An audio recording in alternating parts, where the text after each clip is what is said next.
The Seattle evening sun spilled across the stacked glass towers of downtown, making every window gleam like a giant diamond. A glossy black Bentley rolled to a stop right in front of Northbridge Labs headquarters, one of the most powerful tech companies on the West Coast. The car door swung open. Brooke Hastings, CEO of Northbridge Labs, paced in front of the hood, gripping her phone so tightly that her knuckles had turned white. Her gray suit fluttered lightly in the wind, but her mind was anything but calm. Surrounding Brooke was the company's finest team of engineers. They had stayed awake for nights on end, drinking coffee until dawn, yet none of them could break the piece of code blocking their newest product. "Just one line of code," Brooke muttered, her voice trembling with exhaustion. "One line that could make us miss a global deadline." She had built Northbridge Labs from nothing after losing both her father and her husband in the same plane crash 5 years ago. Since then, she had raised her young son, Brady, on her own and fought to prove that a woman could absolutely stand at the very top of America's technology landscape. But today, she felt like she was standing on the edge of failure. Investors were waiting. The press was hovering. Hundreds of employees were counting on her. And she was stuck with a bug that even the engineers from MIT couldn't solve. Then a voice rose from behind her. Deep, slightly rough, but steady. "I can help you fix it." Brooke turned immediately, and she froze. The man standing before her was tall, white, and somewhere in his early 40s. He wore the building's Navy janitor uniform, his name, Grant, stitched above the chest pocket. His beard was neatly trimmed, but a bit thick, and his eyes were sharp, intelligent in a way very few people in his line of work possessed. Grant still held a mop in his hand, but his eyes were fixed on the laptop screen that one of the engineers was holding. Security moved in right away. "Ma'am, he's just a janitor. Would you like us to—" "No." Brooke raised her hand to stop them. She looked straight at Grant. There was something about him. A calmness, a quiet confidence. "What did you just say?" "I said, I can help you translate that code," Grant repeated, his voice neither loud nor soft, just clear enough for everyone to hear. "I've watched your engineers work on it for 3 days while I mopped their floors. They're looking in the wrong direction." One engineer standing beside Brooke let out a small, condescending laugh. "Ma'am, he's a janitor."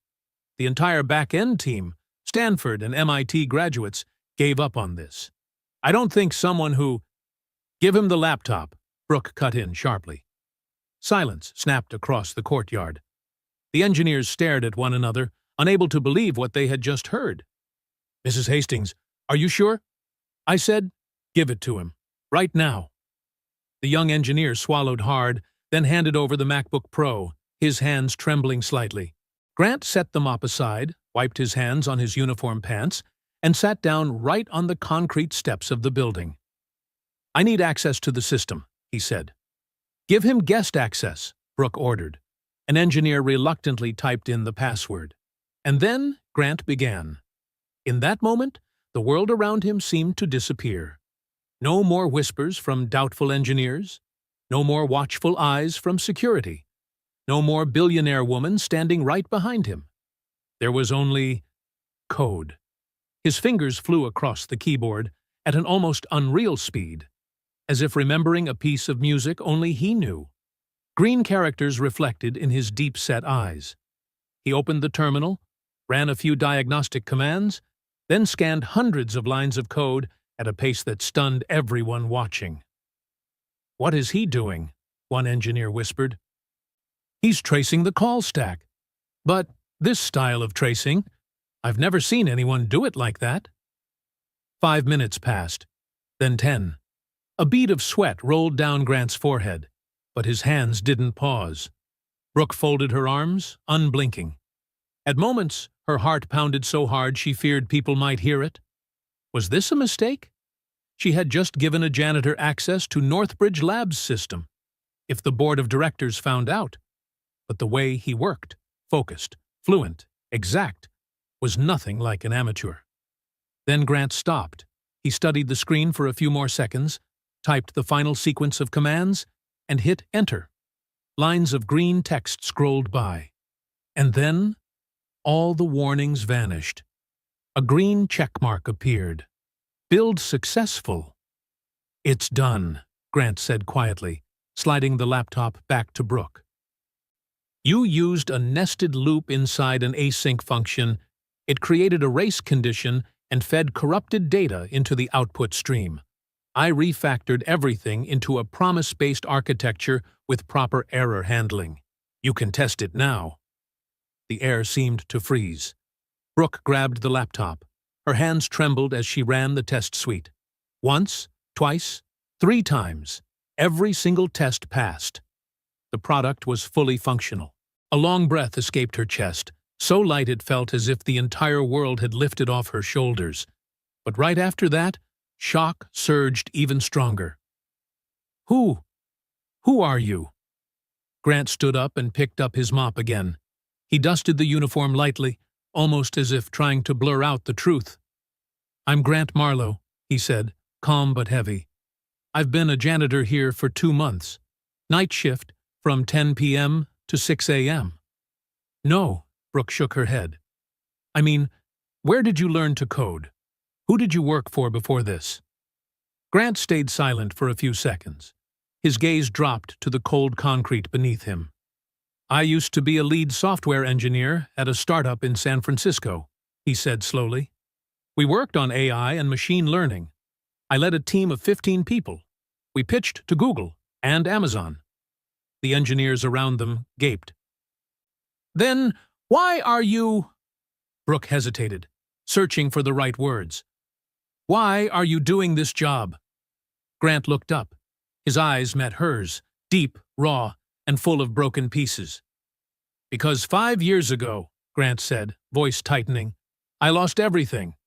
If you're following this story and want to continue the unexpected journey of Brooke and Grant, don't forget to hit subscribe so you won't miss what comes next.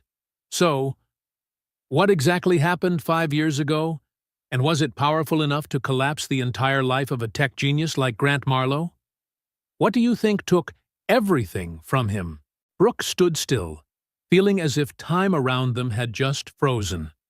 The engineers, the security guards, everyone fell silent, leaving only Grant's voice echoing steadily across the courtyard in front of the building, like a confession that had been suppressed for far too long.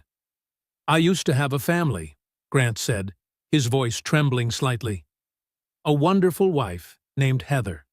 She was a preschool teacher, the kindest woman I've ever known. And 2 twin boys, Evan and Liam, 5 years old. They looked so alike that even I mixed them up sometimes. A fragile smile flickered on his lips, as though a beautiful memory had brushed past, but it disappeared just as quickly. Every night I came home, I was greeted by laughter, by hugs that nearly squeezed the breath out of me. Evan loved dinosaurs. Liam loved robots. They argued constantly about which one was cooler. Heather cooked in the kitchen, and I sat at the table helping the boys with their homework. He took a deep breath. It was a perfect life.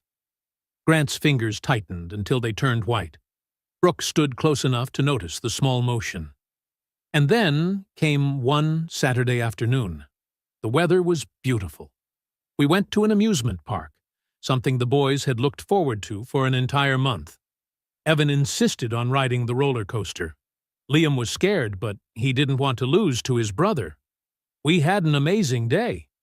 Grant paused to catch his breath, eyes reddening. On the way back, we stopped for ice cream. The boys were laughing loudly in the back seat. Heather held my hand and told me she loved me. I told her I loved her too. He swallowed hard, struggling to steady his voice. And then I saw headlights, swerving straight into our lane. I didn't have time to react. A big truck, the driver drunk, rammed directly into the side where the boys were sitting. No one dared to breathe. I woke up in the hospital 3 days later, head trauma, broken ribs, and a broken arm. But I was alive. He wiped away a tear. They told me. Heather died at the scene. Evan and Liam were taken into emergency surgery, but didn't make it. I lost all three. In an instant. Brooke felt her own tears spill, but she didn't wipe them away.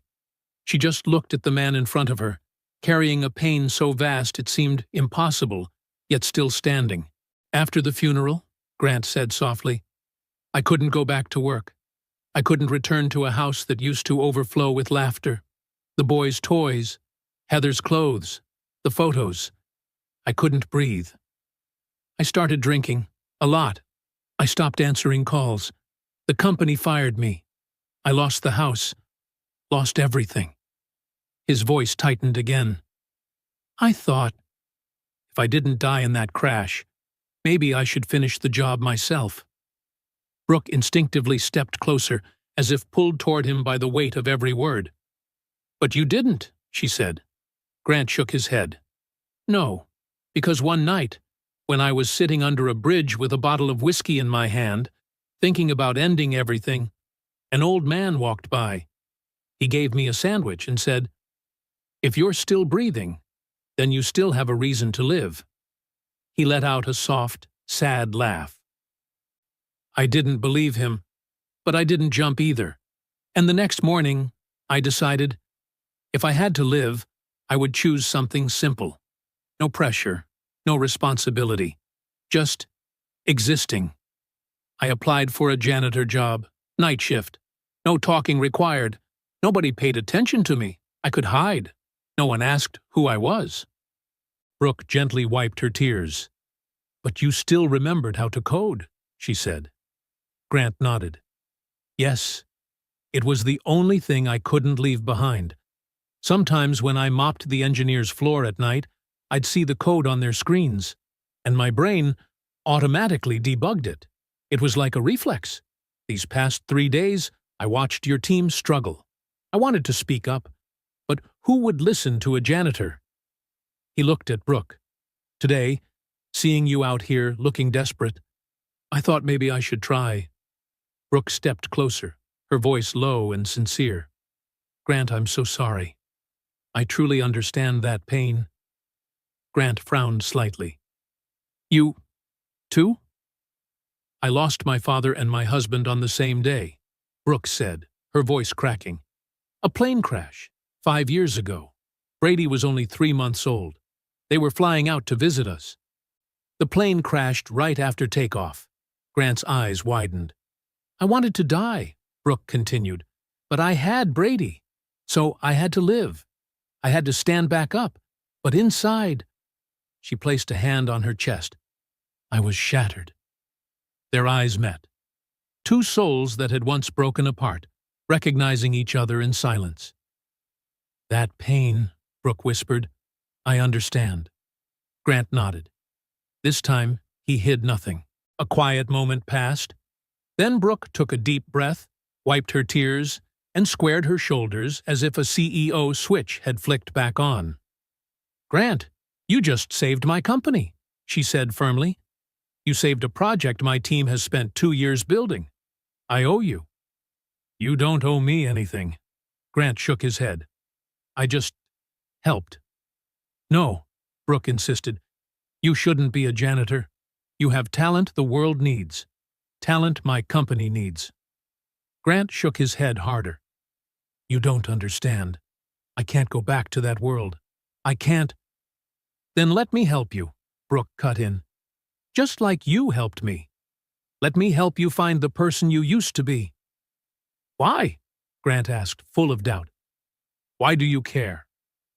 Because, Brooke said slowly, when I hit rock bottom, no one helped me. I had to pull myself up alone. And I made a promise that one day, if I became strong enough, I would make sure someone else wouldn't have to go through that. Alone. Grant froze, unsure how to respond. You are not going to be a janitor anymore, Brooke declared. Starting today, you are a senior software engineer at Northbridge Labs, with a salary that matches your ability. If you need time to get back into it, I'll give it to you. You can't, Grant began quickly. I'm the CEO, Brooke smiled, warm and sharp all at once. I can do whatever I want. She turned to her assistant. Prepare the contract and set up an office for Mr. Marlowe. Then she looked back at Grant from head to toe. But first, Brooke tilted her head with a faint smirk. We need to get you some proper suits. A senior engineer at Northbridge Labs cannot be wearing a janitor uniform. Grant couldn't sleep that night. He lay on the old bed in his small rented apartment near the company, a bare room with nothing but a bed, an old wooden table, and a crooked wardrobe. No TV, no wall art, nothing that could remind him of the life he once had. For the past 5 years, he had trained himself to live as simply as possible, to the point of numbness. No memories, no hopes, only silence, and sometimes a terrifying emptiness. But tonight, his mind wouldn't stop spinning. Brooke Hastings had just changed his life. A senior engineer position, a salary he hadn't seen in 5 years, a chance to return to the world he once loved with everything he had. But did he deserve it? Grant lay still, eyes fixed on the ceiling, letting memories of Heather and the boys crash over him like a wave no one could stop. Evan with his mischievous grin. Liam, shy and always hiding behind his legs, and Heather, the woman whose laughter was bright enough to replace the sun. I'm sorry, he whispered into the darkness. I'm sorry I didn't protect you. I'm sorry I'm still alive. Tears slid quietly down his temples. Grant didn't wipe them away. Tears had become a part of his life for the past 5 years. Sometimes he even wondered how he still had any left. Near dawn, Grant finally drifted off from exhaustion. But his sleep was filled with nightmares. The boys screaming, metal twisting, then that horrible silence like a bottomless pit swallowing everything. Grant jolted awake, drenched in sweat. Morning light was already filling the room. He glanced at the clock. 8 a.m. Brooke had told him to be at the office by 10. He dragged himself into the bathroom and stood before the mirror. The man staring back looked far older than his age. He was only 42, yet the reflection looked closer to 50. Strands of gray hair, deep lines carved around his eyes and mouth, marks left by years of pain that never healed. He shaved, washed his face, and tried to make himself look a little less worn. Then he opened the wardrobe, his janitor uniform folded neatly, a few old t-shirts, a pair of faded jeans, no suit, no tie. His phone vibrated. A message from Brooke. The driver will pick you up at 9. We'll get clothes first. Don't worry about anything. B. Grant stared at the screen. It had been so long since anyone cared what he wore or invited him to go shopping. The feeling was almost foreign. At exactly 9, a knock sounded at the door. A driver in a sharp black suit stood outside. Mr. Marlowe? I'm James, Mrs. Hastings' driver. She's waiting for you downstairs. Grant followed him down the stairs, and there it was again, the familiar black Bentley. Brooke sat in the back seat, wearing an elegant gray suit, reading something on her iPad. When she saw Grant, she looked up and smiled. Good morning. Did you sleep well? Grant slid into the seat. Well enough, he answered, a fragile little lie. Brooke studied him, her brows lifting slightly. You look a bit tired. I'm fine. She said nothing more, but her eyes made it clear she didn't believe him at all. James started the engine. We're heading to Nordstrom at Bellevue Square, Brooke explained. They have an excellent personal shopper. We'll get you a few suits, shirts, shoes, everything you need for your new role. You don't have to. Grant, she cut him off, her tone gentle but firm. Let me do this, okay? Grant could only nod. He didn't know how to argue with that. At Nordstrom, a personal shopper named Patricia greeted them.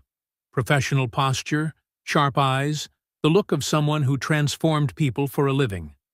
She observed Grant for a few seconds and then nodded, as if she'd already envisioned a completely new version of him.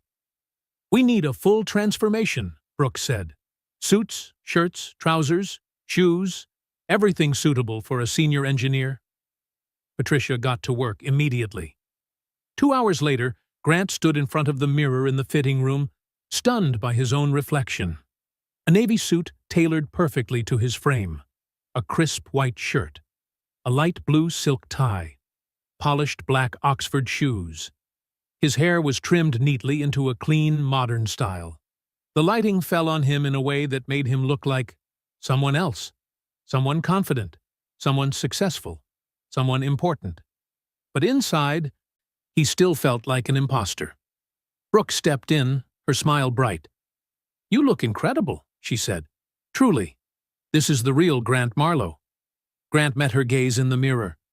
"But this isn't me," he said softly. "I'm just a janitor."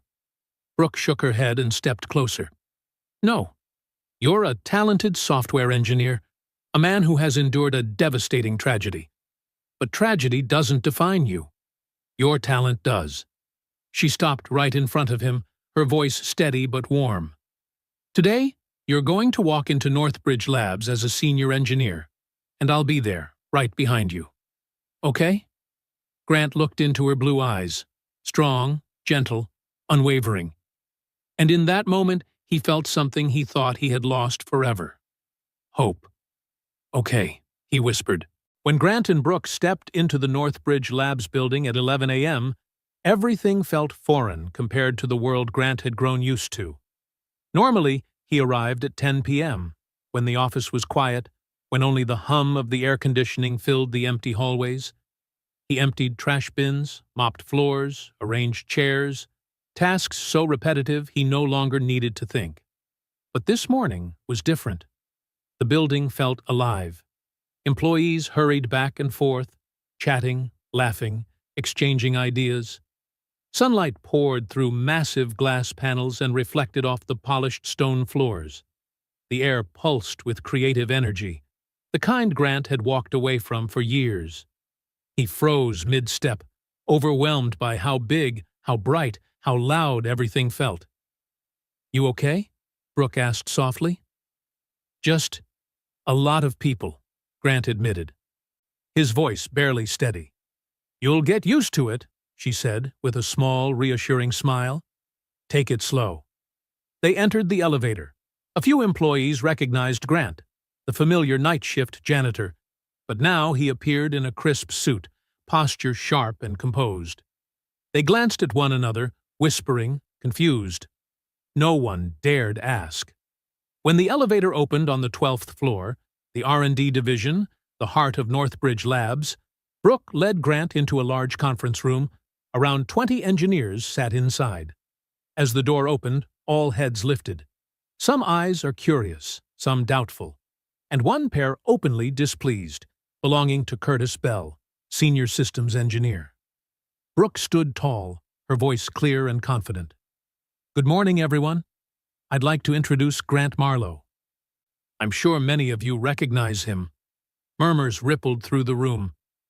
"He's the one who solved the Project Nova issue yesterday, and after careful consideration, I've decided to bring him on as a senior software engineer." The room went silent instantly. Curtis was the first to break it, his voice as hard as stone. "With all due respect, we don't even know his background. What degrees? Where did he work?" Brooke turned toward Curtis. Her gaze was cold enough to slice metal. "Mr. Marlowe has over 15 years of experience. He was a lead engineer at an AI startup in San Francisco. He holds a master's in computer science from the University of Washington. And, more importantly, he solved in 10 minutes what our team struggled with for 3 straight days. Curtis, do you have any other questions?" Curtis clenched his jaw but said nothing. "Grant will be working directly on Project Nova," Brooke continued. "He'll have his own office and full system access. I expect everyone to treat him as a true senior engineer." She scanned the room. "Anyone object?" Silence. "Good. Meeting dismissed. Grant, follow me." Brooke led Grant to a corner office, spacious, bright, with floor-to-ceiling windows overlooking downtown Seattle and the shimmering waters of Puget Sound. A modern desk, a premium ergonomic chair, and 3 brand-new monitors sat waiting for him. "This is your office," Brooke said. It will finish the setup within an hour. If you need anything, just let me know. Grant stood in the middle of the room, feeling as though he had stepped inside a dream he wasn't sure he was allowed to believe. "Brooke," he said softly, his voice tightening, "I don't know what to say." "You don't need to say anything," she replied with a smile warmer than the sunlight outside. "Just work. That's enough." She stepped out, then paused at the doorway. "Oh, Grant? Don't let Curtis bother you. He's just jealous. He thinks he deserves a promotion, but his skills aren't quite there yet." Brooke winked playfully before leaving. Grant sat down, his hand brushing across the smooth surface of the desk. It had been 5 years since he last sat in an office like this, 5 years since he last felt like he mattered. But deep inside his chest, an old fear resurfaced. The fear that if he allowed himself to be happy again, the world would once more rip everything away from him. Outside the building, in the parking lot across the street, a woman sat in an old sedan parked close to the fence, holding binoculars aimed at Northbridge Labs. Deanna Collins, Heather's younger sister. She had been watching Grant for 6 months, ever since she accidentally discovered he was working as a night shift janitor. At first, she just wanted to know he was still alive. Nothing more. But today, when she saw Grant step out of a luxury Tesla, wearing an expensive suit, walking beside a woman who looked like she belonged to the upper class, a cold shiver ran down Deanna's spine. Grant, the man who vanished completely after the accident. The man who abandoned the Collins family. Never attended the memorial. Never called. Not a single word. And now he had a new life? A new opportunity? A new woman? Deanna's fingers curled into a fist until her knuckles whitened. "No," she whispered through clenched teeth. "He doesn't deserve happiness. Not after what he did." She pulled out her phone and dialed a familiar number.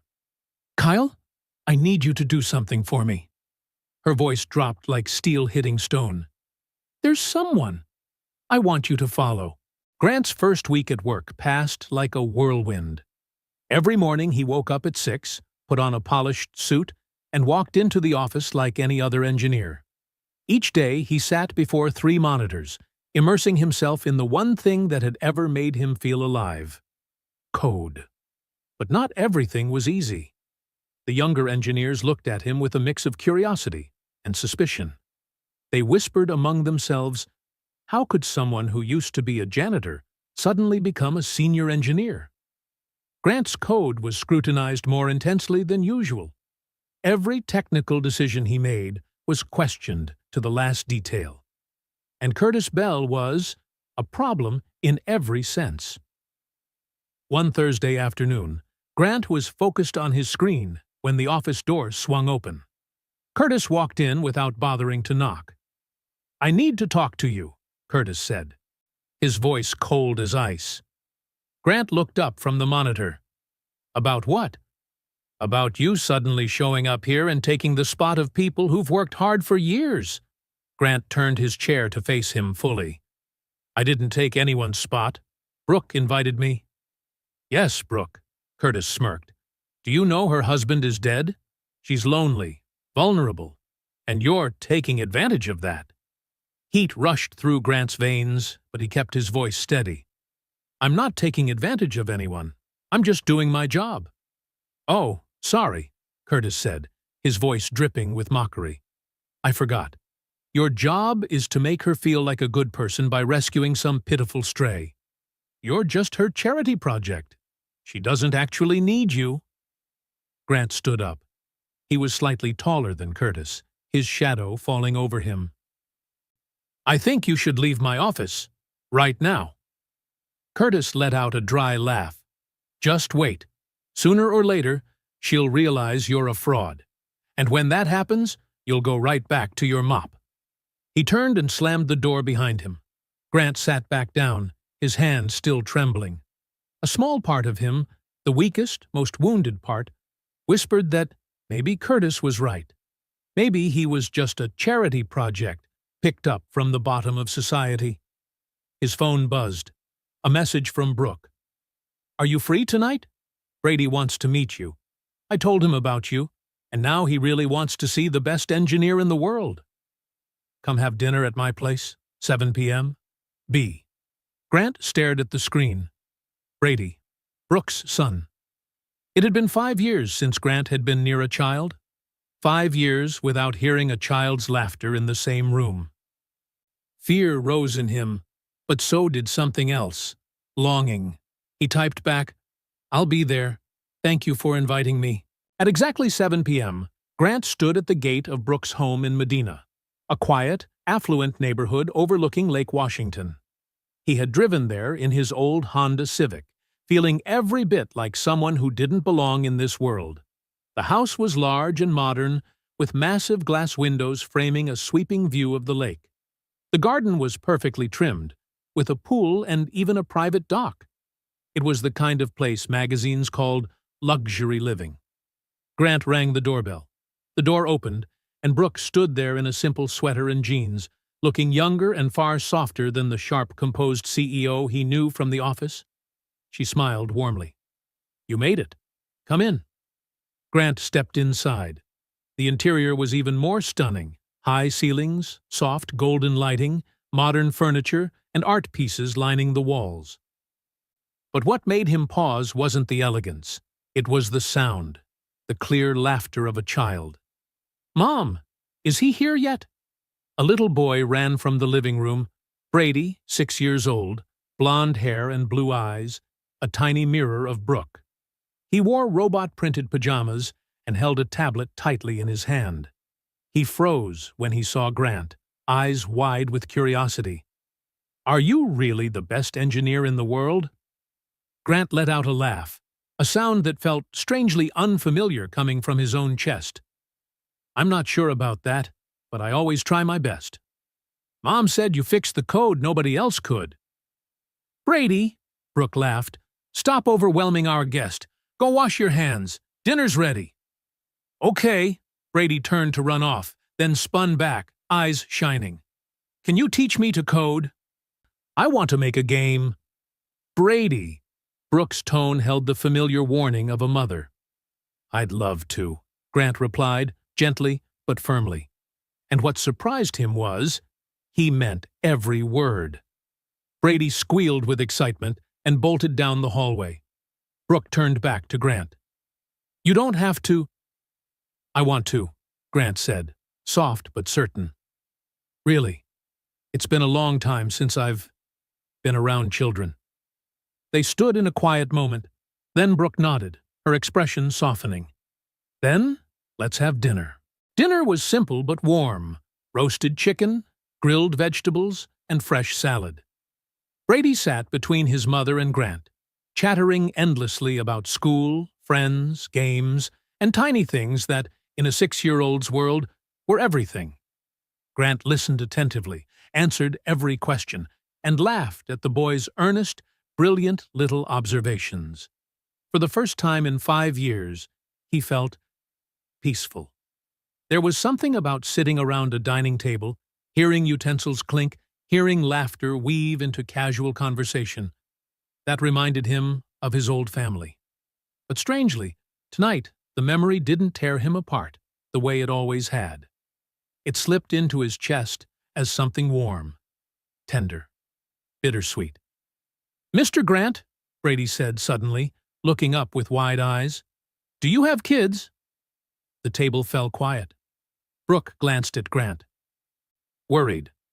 Grant set down his fork, taking a long breath.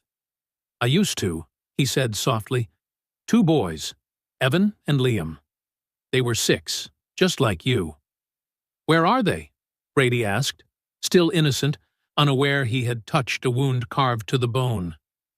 "Brady," Brooke murmured, "that question is—" "It's okay," Grant interrupted gently, shaking his head to reassure her. He looked straight into Brady's eyes. "They're in heaven now.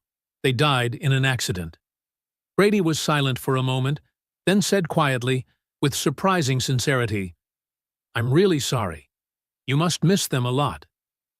"Every day," Grant whispered, voice cracking. Brady thought for another moment, then reached his small hand across the table and placed it over Grant's. "But you can be friends with my mom and me. We can help you be less sad." Tears blurred Grant's vision, but he smiled through them. "Thank you, Brady. That means a lot to me." Brooke had to turn away, wiping her eyes quietly. Gratitude swelled in her chest, gratitude that her son's heart remained so pure, so kind. After dinner, Brady dragged Grant upstairs to show him his Minecraft world. Grant sat on the floor while the boy proudly narrated every detail like he was presenting $1 million project. And for the first time in years, Grant didn't feel like a broken man. He felt normal. It was late. Brady had fallen asleep on the couch, tablet still glowing faintly in his arms. Brooke gently lifted him, carrying him upstairs. Grant stood by the doorway, watching her tuck the boy in and kiss his forehead. It was a small, quiet moment, but overflowing with love. Something tightened in Grant's chest, a deep old longing he thought had been buried for good, the longing for a family. Brooke stepped out and closed the door softly behind her.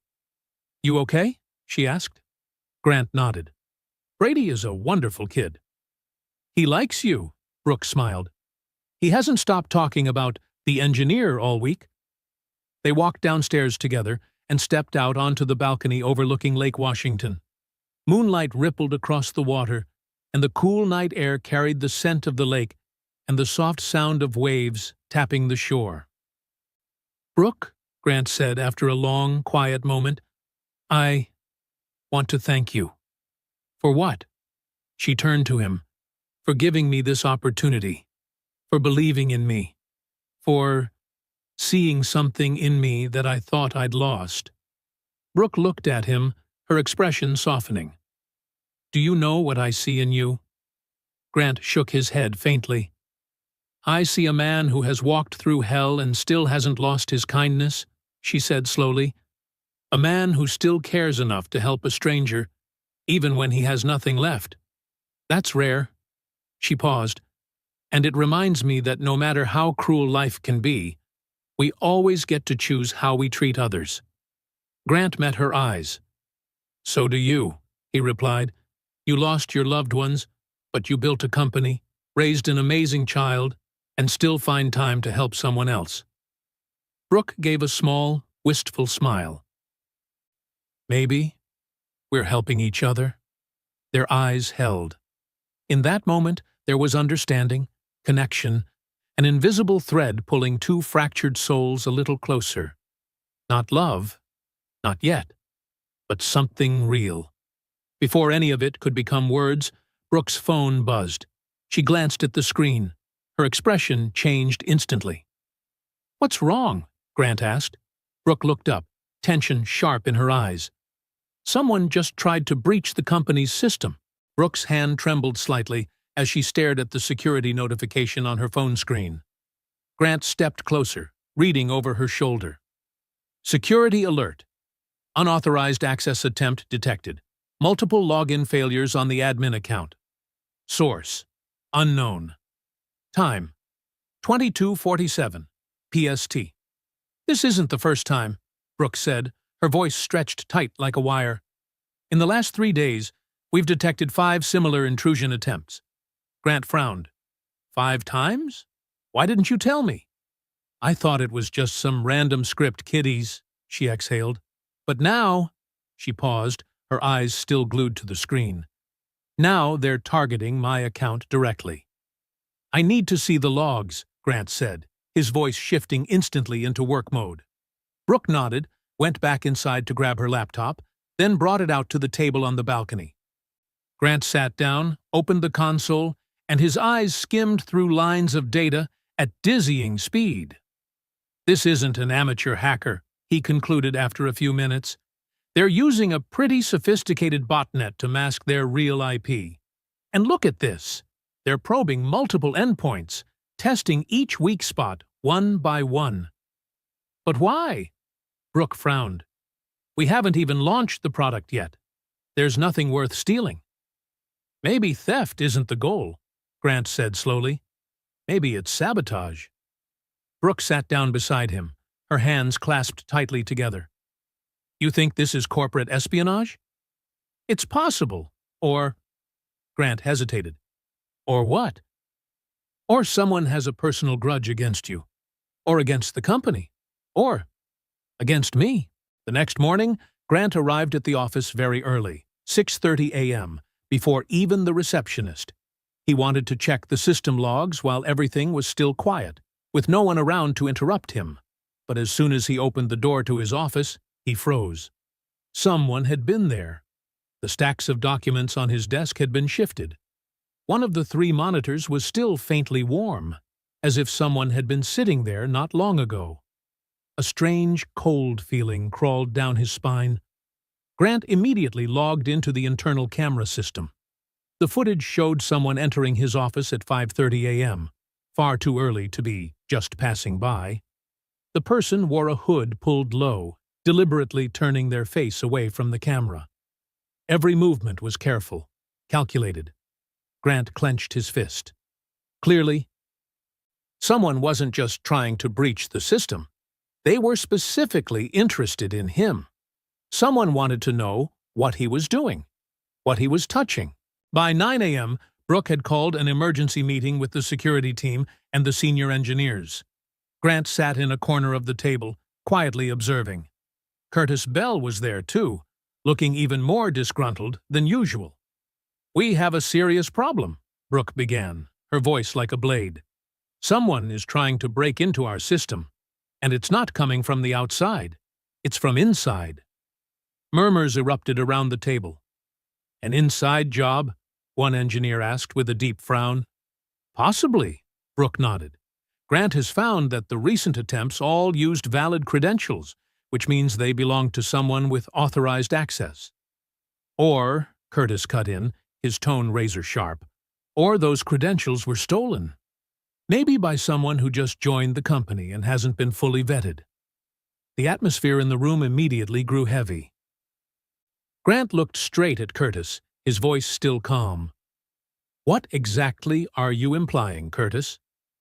"I'm just saying it's hard to believe," Curtis shrugged, "that a janitor suddenly becomes a senior engineer, and right after that we have a security breach." "That's enough." Brooke's voice suddenly hardened. "Curtis, you're accusing a colleague without any evidence. That is unacceptable." "I'm just saying what everyone else is thinking," Curtis shot back, refusing to back down. "No," another voice rang out. Amy Chen, the young engineer who had been working closely with Grant all week, looked up. "You're saying what you're thinking. Grant helped us fix a problem you couldn't solve for 3 days, Curtis. Maybe he isn't the problem." Curtis's face flushed red. "Mrs. Hastings," he turned to Brooke, his voice tight. "I request a full review of all of Grant's activity logs since the day he joined the company." Brooke looked over at Grant. He nodded immediately, without the slightest hesitation. "I have nothing to hide. Go ahead." IT took nearly 3 hours to audit all of Grant's activity. The conclusion: clean. Nothing suspicious. During that time, Grant ran his own investigation. He traced all the unauthorized access attempts, cross-referenced timestamps, behavior, IP addresses, and discovered a very clear pattern. Every single attempt occurred during lunch hour, the time when most people were away from their desks, and all of them originated from a single internal IP address, an IP assigned to Curtis Bell's office. Grant printed the full report and brought it to Brooke. She read it, her eyes widening. "Curtis? But why?" "I'm not sure," Grant said plainly. "But we have a way to find out." They decided to set a trap. Grant created a decoy file with an irresistibly tempting name: Nova, Final Source, Code, Chaka Backup.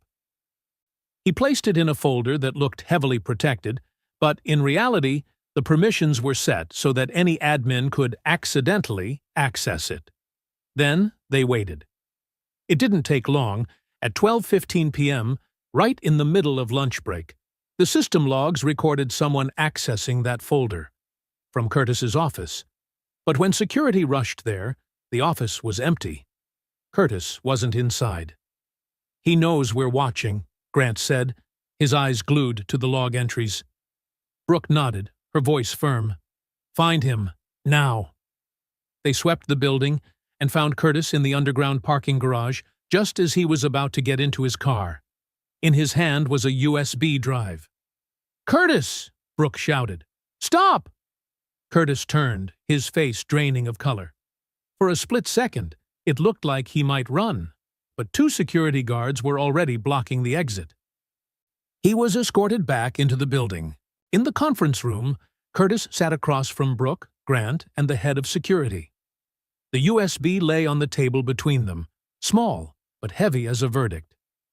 "Explain," Brooke said, her voice freezing cold. Curtis remained silent for quite a while, his fingers tightly interlaced, before he finally spoke. "I've worked here 8 years. For 8 years, I've given my life to this company. I work 70 hours a week. I've missed my daughter's birthdays, my wedding anniversary, all for this company." He looked up, eyes reddening. "Then he shows up," Curtis pointed straight at Grant. "A janitor. And in one day, you give him everything I've been hoping for over 8 years. A corner office, a senior position, full access. You even invite him to your home." His voice began to crack. "You've never invited me? You've never asked if I was okay? To you, I'm just a typing machine that never gets tired." Brooke sighed, but her gaze stayed sharp. "So what is this? Jealousy? Revenge?" "I just wanted you to see that he's not who you think he is," Curtis argued. "I wanted to prove you were wrong to trust him." "By sabotaging the system?" Grant asked, his voice dropping low. "By putting the entire company's data at risk?" Curtis lowered his head, his shoulders sagging. "I didn't mean to hurt the company. I just wanted to be seen." Brooke stood up. "Curtis, you're fired, effective immediately. Security will escort you out of the building, and we will consider legal action against you for violating your NDA." Curtis rose, looking like he'd aged 10 years in a few minutes. "You'll regret this," he rasped. "He'll hurt you too. Everyone does." 2 security guards led him out. The door closed behind them, leaving a dense silence in the room. The moment the door clicked shut, Brooke sank into her chair, as if all the strength had drained from her body. "I didn't think Curtis could do something like that," she whispered. Grant sat down beside her. "You can't blame yourself for his choices." "But he was right about one thing," Brooke said, staring down at the table, her voice unsteady. "I didn't see him. I was so focused on keeping the company alive that I forgot about the people working inside it." "You can't save everyone," Grant said softly. "No one can." "But I can try," she replied quietly, half defeated, half stubborn. They sat in silence for a moment. Then Grant spoke. "You saved me." Brooke turned to look at him. "No, Grant, you saved yourself," she said, shaking her head. "I just opened the door." Their eyes met again. There it was once more, that feeling. Something quietly growing between them, unnamed but unmistakable. Right then, Brooke's phone buzzed. A new email. She opened it, read it, and her face suddenly went pale. "What is it?" Grant asked. Brooke turned the screen toward him. An anonymous email. No sender name. Just one line of text and an attachment. "Do you really know the man you're trusting?" Grant opened the file. It was a photo. He recognized it instantly.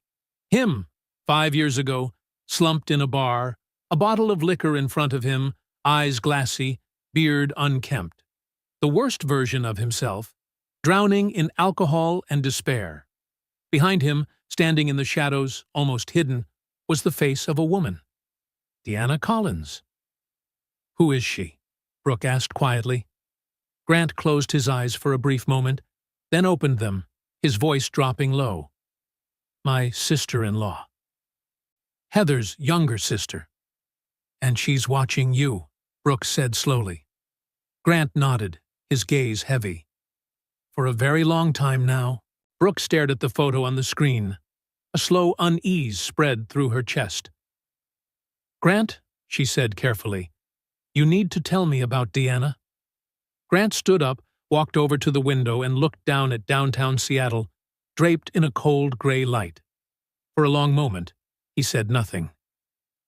Deanna is Heather's younger sister, he began, his voice low and hoarse. 3 years younger. The two of them were very close. After Heather died, Deanna, she put all the blame on me. Why? Brooke asked softly. Because that day, I was the one driving, Grant replied, his shoulders tightening slightly. Deanna said I should have reacted faster, that I could have swerved, that it was my fault her sister died. Brooke stood up and stepped closer to him. But it wasn't your fault, Grant. It was an accident. I know, he whispered. But a part of me believes her. Deanna just says out loud what I quietly accuse myself of every single day. How long has she been watching you? Brooke asked. Grant turned back to her. I don't know exactly, but probably since I started working here as a janitor. She wants to make sure I don't get to be happy. That's ridiculous, Brooke murmured, shaking her head. She's hurting, Grant said softly. We all hurt in our own twisted way. Brooke's phone buzzed again. Another message from the same anonymous sender. Meet me at Pike Place Market, 6 p.m. today. Come alone. If you don't, I'll send everything I have on Grant to the press. Brooke handed the phone to Grant. He read it, then shook his head. You can't go. This could clearly be a trap. Or a chance to end this, Brooke replied. I need to know what she really wants. Then I'll go with you, Grant said immediately. No, Brooke said firmly. She wants to see me alone. If you show up, it could make everything worse. Grant felt helpless, but he knew she was right. At least, let me stay close by, in case you need me. Brooke nodded. Okay. At 6 p.m., Pike Place Market was packed. The smell of fresh fish, flowers, and coffee blended in the air. Vendors shouted, street music played, and crowds squeezed through the narrow walkways. Brooke stood near the famous fish-throwing area, scanning the surroundings. Grant stood about 50 meters away, blending into the crowd, his eyes never leaving her. A woman stepped out from the shadow beside a red brick building. Deanna Collins. She wore a black coat, her hair tied back in a ponytail, sunglasses on despite the fading light. Deanna walked up and stopped a few steps away from Brooke. Mrs. Hastings, Deanna said. Thank you for coming. What do you want? Brooke asked directly, wasting no time. I want you to know the truth about Grant Marlowe. I already know the truth, Brooke replied. He told me. Deanna let out a dry, humorless laugh. He told you he lost his family? That he's broken? Yes, that's true. But did he tell you that after the funeral, he disappeared without a word? That he didn't show up at the one-year memorial for the boys? That he let our family search for him for months, thinking he might be dead too? Brooke stayed silent, listening. My sister loved him, Deanna went on, her voice beginning to tremble. Heather loved him more than anything. And the boys, Evan and Liam, thought he was a superhero. But him? He vanished. He abandoned even the memory of them. He was in pain, Brooke said.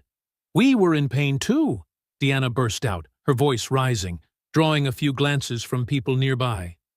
She lowered her tone again, teeth clenched. But we stayed. We faced it. And him? He ran. And now, 5 years later, he's suddenly fine? He has a new job, a new life, a new woman to take care of him? Deanna stepped closer, her eyes blazing. You think you're saving him, but you don't know him at all. He doesn't know how to stay. When things get hard, he'll run again. And you, along with your son, will be the ones left hurt. Brooke met Deanna's gaze head-on. not flinching. "He told me all of that," she said calmly. "I know he disappeared. I know he made choices he regrets to this day. But do you know what else I understand?" Deanna said nothing.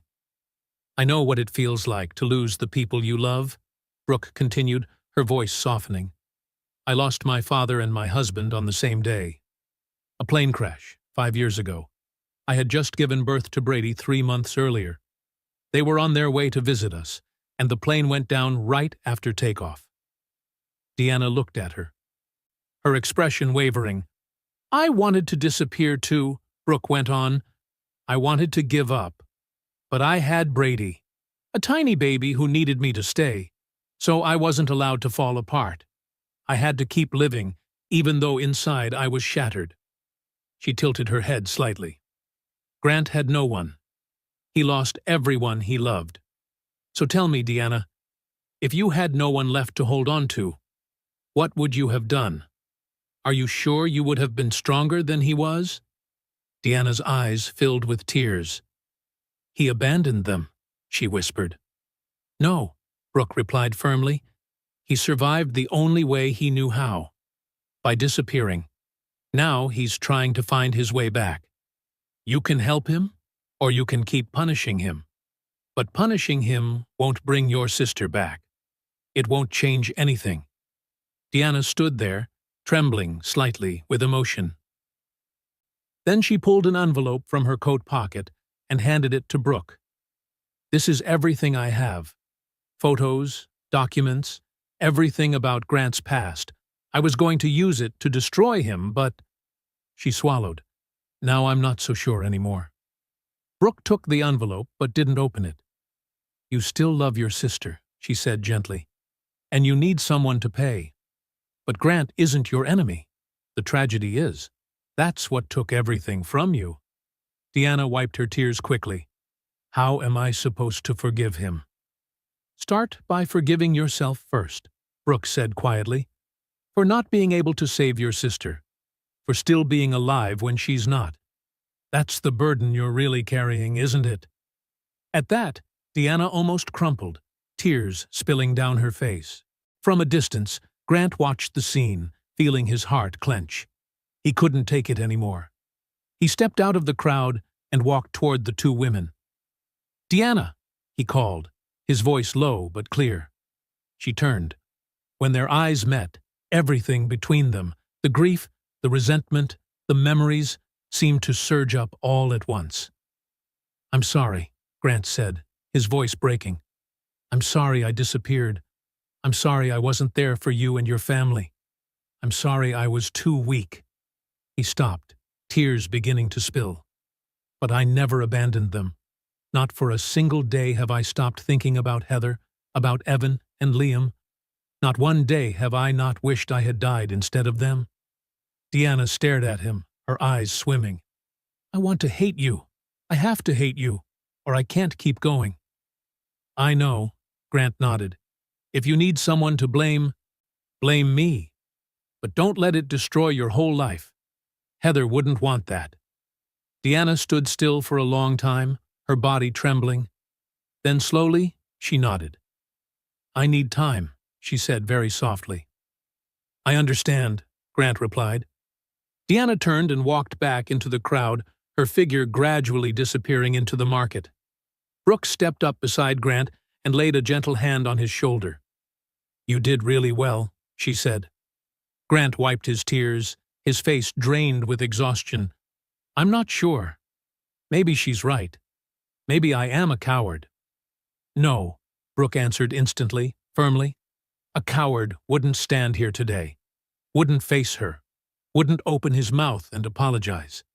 She looked deep into his eyes. "You faced the worst ghost you have, Grant. That's not cowardice. That's courage."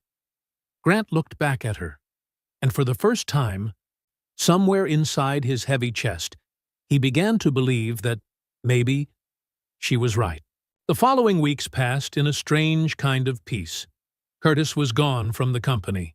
Deanna no longer appeared anywhere, or at least Grant no longer felt the heavy, burning gaze of her on his back. Project Nova ran smoothly, progressing better than anyone had predicted. But the thing that changed most was not the work. It was the relationship between Grant and Brooke. They began having lunch together. Not tense, corporate-style lunches, but simple midday breaks in small cafes around the office district. They sat at a window table with 2 cups of coffee, sometimes a shared sandwich, and talked about everything: technology, their pasts, the dreams they once had that eventually shattered. Brooke told Grant about what it felt like to run a company while raising a child alone, about the nights she sat in her dark living room, crying quietly after Brady was asleep, believing she was failing at both roles, CEO and mother. Grant told her about the nightmares that never ceased, dreams where he heard his sons laughing, chased after them endlessly, but could never reach them, about the guilt that tightened around his ribs every time he realized he was starting to feel happy again. "Every time I laugh," Grant admitted one day, "I feel like I'm betraying them." They were sitting on a wooden bench at Discovery Park, looking out over the muted blue of Puget Sound. The late afternoon sun softened, and the breeze from the water stirred Brooke's hair. "Betraying them how?" Brooke tilted her head.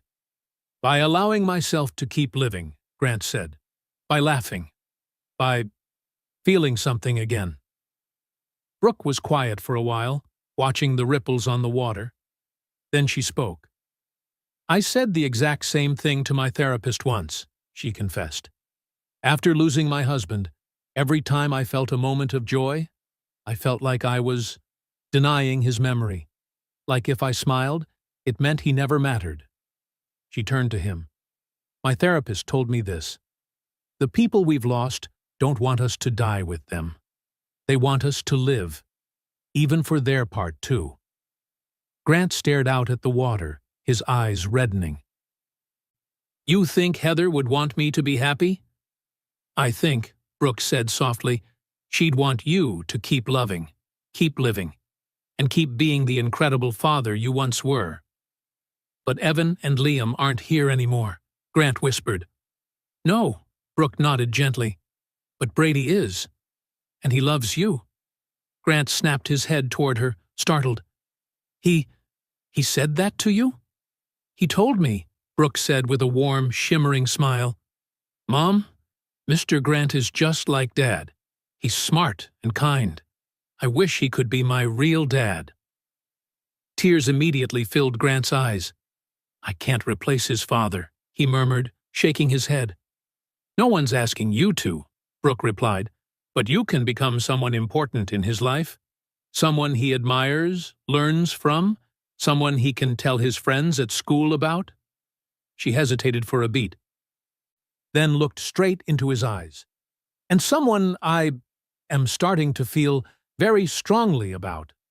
The air between them thickened. Grant felt his heartbeat stumble, then race.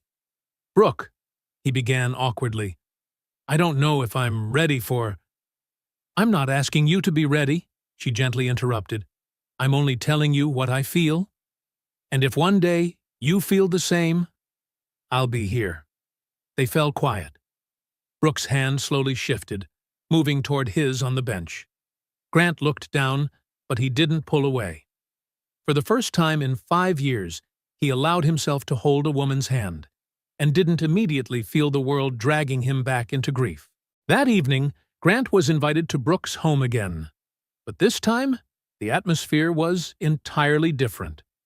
Not the awkward dinner of a guest, but something that felt almost like coming back to a familiar place. The moment he stepped inside, Brady grabbed his hand and dragged him toward the playroom. "Mr. Grant, come here. I have something to show you." On the opposite wall was a large drawing, carefully taped up, a child's messy lines but full of effort. 3 figures stood together, Brady, Brooke, and Grant, hand in hand under a starry night sky, with little yellow dots above them representing city lights. "I made this for you," Brady said proudly. "This is our new family." Grant crouched down to the boy's eye level, staring at the drawing, then at Brady. "Brady, are you sure?" he asked softly. You've only known me a short while. I know, Brady nodded, as if it was obvious. But I like you. My mom likes you. You make my mom laugh. My dad used to make her laugh like that too. He paused, voice becoming small but firm. I think my dad would like you. Grant couldn't hold back the tears. He wrapped his arms around Brady, holding him tightly, as if afraid the boy might disappear if he loosened his grip. Thank you, he whispered. You don't know how much that means to me. At the doorway, Brooke watched them, her own eyes glistening. She stepped forward, knelt beside them, and wrapped her arms around both of them.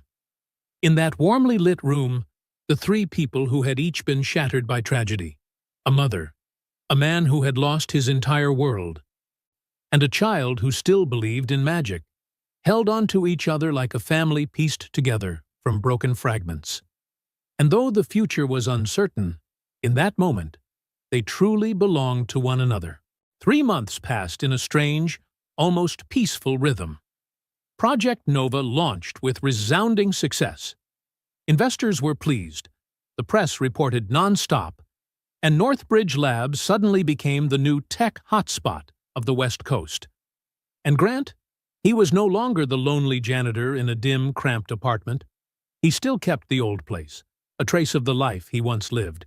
But most evenings he stayed at Brooke's home, helping Brady with math homework, having dinner with the two of them, or simply sitting on the balcony watching Seattle's lights shimmer across the water while listening to Brooke talk about her long day. They hadn't officially called it dating, but everyone in the company knew. He was in love with Brooke, and that terrified him. One Friday night, Grant stood alone in his office, looking down at downtown Seattle. The city glittered like a map of stars. In his hand was a small box, the simple ring he had bought 2 days earlier. He planned to propose to Brooke. But did he deserve to? Heather, Grant whispered into the emptiness, if you can hear me, please tell me if I'm doing the right thing. Tell me if I'm allowed to be happy again. Only silence answered him.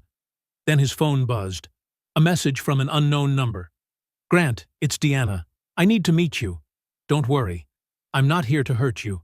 I have something to tell you about Heather. Meet me at Memorial Park, 8 p.m. tonight. Grant stared at the screen. The tone was different. No anger, no threat, just a heavy sincerity. He decided to go. Memorial Park was unusually quiet at 8 p.m. Street lamps cast a soft golden light over the gravel paths. The small memorial garden on the east side, where families planted trees and placed plaques for the loved ones they had lost, sat in a gentle hush. Grant found Deanna sitting silently on a wooden bench beside a young tree with thin, delicate shade. At its base was a plaque engraved with, "In memory of Heather, Evan, and Liam Marlowe. Forever in our hearts." Grant froze. He didn't know Deanna had planted this. I planted it 2 years ago, Deanna said softly when she heard his footsteps. I needed a place to talk to them. Grant sat beside her without a word. I've been thinking a lot since we last met at Pike Place, Deanna continued, about forgiveness, about what Brooke said, about myself. She turned to him, her eyes tired, and I realized I wasn't truly angry at you. I was angry at fate, in the universe, angry that Heather was gone and I was still here. You were just the easiest person to blame. Tears slid down her cheeks. I'm sorry, Grant. I'm sorry for making your grief heavier.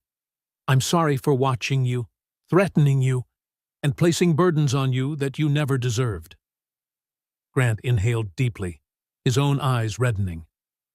I understand, Deanna. I really do. Deanna gently touched his shoulder. She wanted you to be happy. And I think Brooke is someone who can give that to you. Grant looked at her, stunned to the point of speechlessness. You really think that? Deanna nodded. I've seen the way she looks at you, the way she protects you, the way she loves her son, and loves your pain too. My sister used to say, Grant is a man born to love and to be loved. I think it's time you believe that.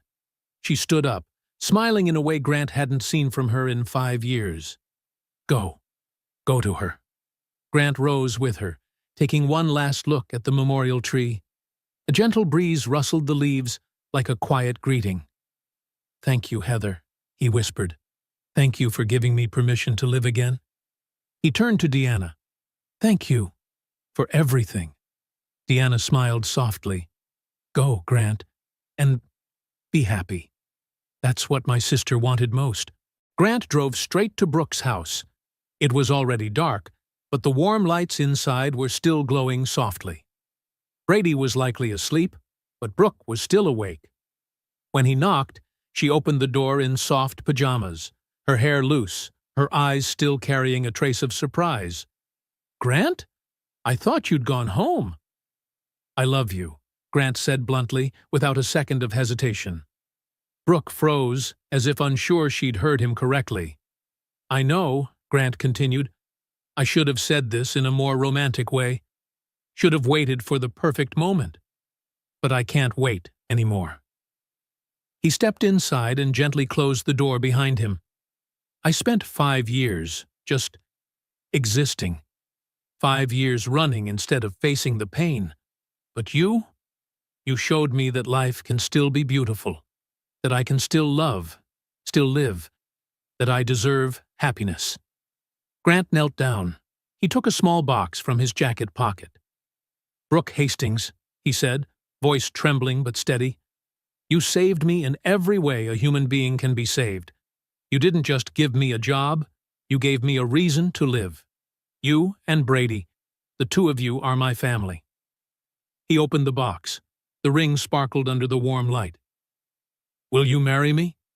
Brooke covered her mouth, tears streaming down her cheeks. Are you sure? Grant, I don't want you to feel pressured because… I've never been more sure, Grant cut in. I love you. I love Brady. I want to build a life with the two of you. Brooke knelt down too, cupping his face in both hands. Yes, she whispered, her voice breaking. 1,000 times, yes. Grant slipped the ring onto her finger. They held each other tightly. Two shattered souls that had finally found healing. A month later, they held a small wedding in a charming church in Queen Anne. No extravagance, no showiness, just family and the people they truly loved. Brady was the ring bearer, wearing a tiny suit, his face glowing as he proudly held the ring box. Deanna was there too, sitting in the front row, smiling through tears. When Grant and Brooke exchanged vows, it seemed no one in the church could hold back their emotions. I promise to love you every day, Grant said. I promise to be the father Brady deserves, and I promise never to forget that life is a gift you helped me see again. Brooke replied with her own vows. I promise to stand beside you through good days and hard ones. I promise to remind you that you deserve every good thing. And I promise to love you not only for who you are now, but for who you've become after everything you've survived. When they kissed, the entire church erupted in applause.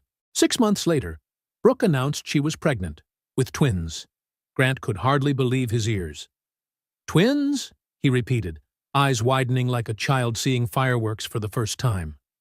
Brooke nodded, glowing with joy. 2 boys. Grant collapsed onto a chair, overwhelmed by the surge of happiness. Then he cried. But this time, they were the purest tears of joy. Heather knew, he whispered. She always knew. When the boys were born, they named them Evan and Liam, not to replace the children Grant had lost, but to honor them, to let their memory live on, in light, not in darkness.